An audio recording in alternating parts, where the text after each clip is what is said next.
Hello, Obophiles! Today we're here with another Technique Tuesday in which we talk about oboe technique on a Tuesday. Now, I've gotten a lot of comments talking about how to improve your tone or sound and things like that on the oboe. And I've kind of shied away from talking about this, but today I'm going to give you 5 tips so that you can work on improving your oboe tone over time.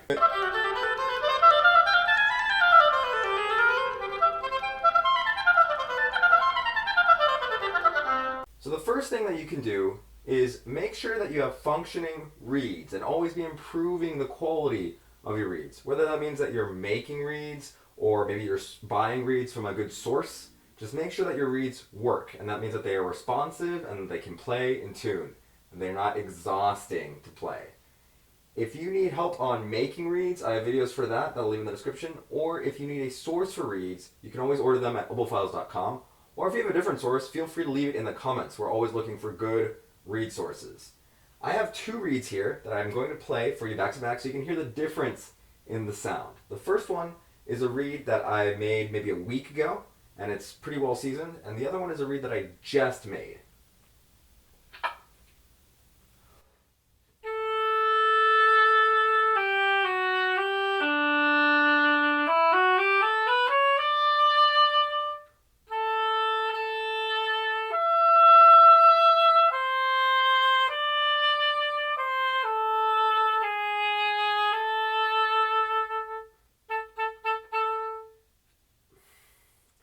So that's the week-old reed.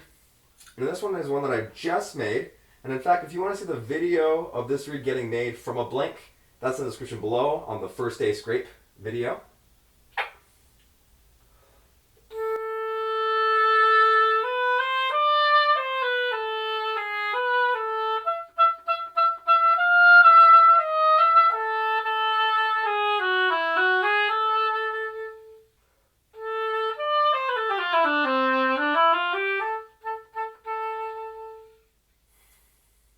So hopefully you can tell the difference in the reeds, and let me know what you hear in the comments below between the week-old reed and the day-old reed, or 2 days old reed, I guess.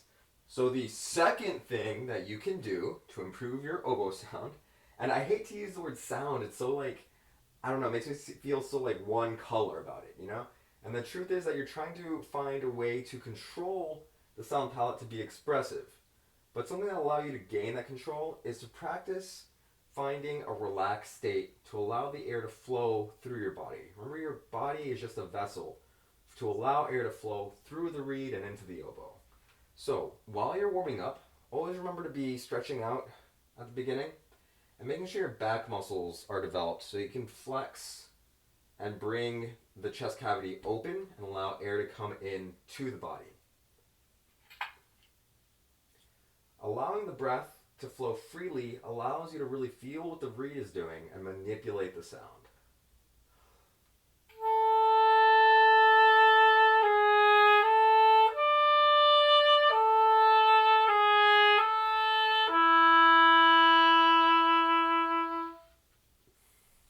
That reed might need a little bit more work to make it easier to play.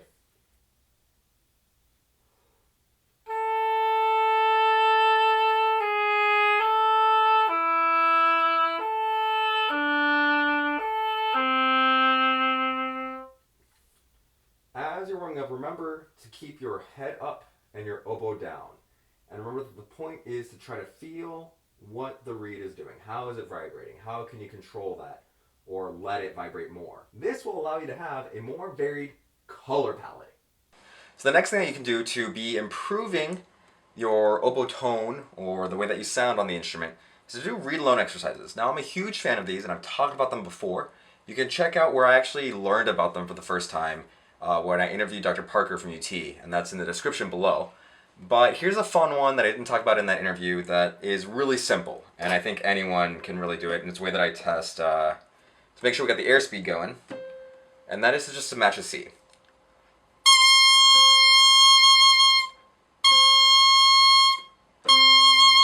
If you're feeling really fancy, try with the tuner. And the tuner allows you to kind of see what you're doing too.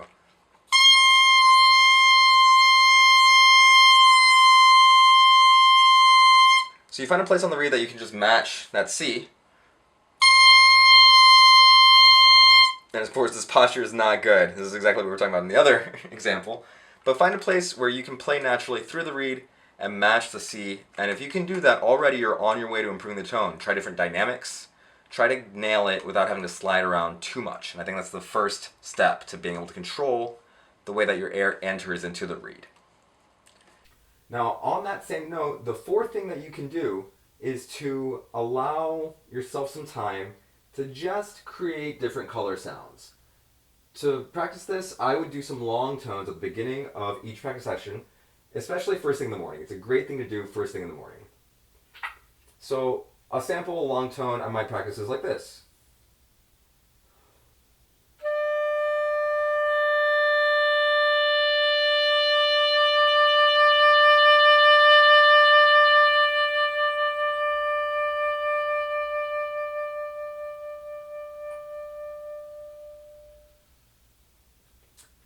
And I'm just trying to get in touch with how the reed is responding, how I'm allowing the tongue to release the sound into the oboe through the air, how is my vibrato acting to be expressive, because I want to have different colors. I don't want to use the same color for everything.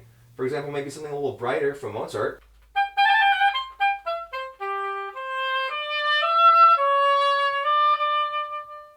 And maybe something a little bit darker for like a Tchaik 4.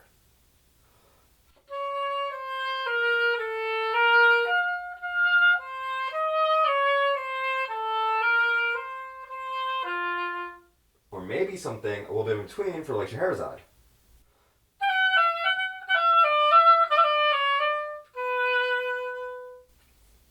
All of these different musics, if you will, weird word, require varied sounds, and you want to be able to have control and not just be a one-tone kind of oboe player. The last tip that I can give you is really easy, actually, and I'm surprised more of my students don't do this, because it's really going to take them a long way once you do this last tip. Before I tell you what it is, don't forget to subscribe below and give the video a thumbs up to really help out the Oboe Files channel.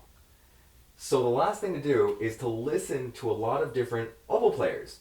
A lot of recordings are out there now on Spotify, YouTube, a lot of live performances. Go listen and see what you like about people's sound and what you don't like. I'm not suggesting that you copy the way anyone sound. I don't think that it's possible, because everyone's sound is like their unique voice.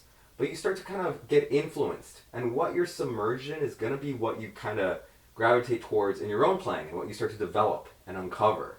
So think about your sound as you're kind of discovering what your imagination can produce, and not fixate on just like one color, like darkness or like shroudedness or something, and just be expressive as much as possible. So just to review, you can do some reed improvements. You want to make sure that your posture is good. You want to make sure that your breath is moving through. That's kind of the posture thing. Read alone exercises are great.